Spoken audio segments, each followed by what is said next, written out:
Comment করেছে BJP সাংসদ আর বিধায়করা কোনো কাজ করে না, তাই তো ত্রাণ দিতে গিয়ে মার খেয়ে এসেছে।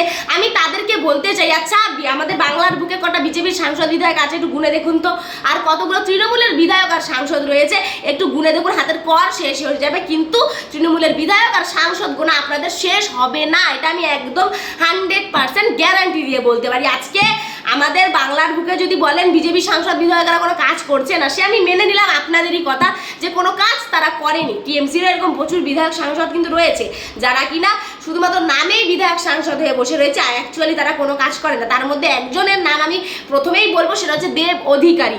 সে তো ঘাটাল মাস্টার প্ল্যান করেই যাচ্ছে, আর প্রত্যেক বছর বন্যা এসে সেই ঘাটাল মাস্টার প্ল্যানে একেবারে জল বইয়ে একেবারে বন্যা করিয়েই যাচ্ছে। তার বলে কি মানে দেব অধিকারীকে কি প্রাণে মারা হয়েছে? নিশ্চয়ই না। সব কিছুর একটা সিস্টেমেটিক ব্যাপার থাকে। আজকে যদি কোনো বিধায়ক সাংসদ কাজ না করে, তার জন্য পাবলিক আছে, আপনারা যান পাবলিককে গিয়ে বোঝান, পাবলিককে বুঝিয়ে বলুন যে ভোট দেবেন না, এরা কাজ করবে না। পাবলিক ভোট দেবে না, তারা বিধায়ক সাংসদ হতে পারবে না, ব্যাস লেখা চুকে গেল। যদি কোনো বিধায়ক সাংসদ কাজ না করে, এটা করা উচিত। এটাই আমাদের সংবিধান বলে, এটা আমাদের গণতন্ত্র বলে। এটা কখনো বলে না আমাদের গণতন্ত্র সংবিধান কোনো বিধায়ক সাংসদ কাজ না করলে পরে তাদেরকে প্রাণে মেরে ফেলা হবে। এর আমি ঘোর বিরোধী ছিলাম, আছি, থাকবো।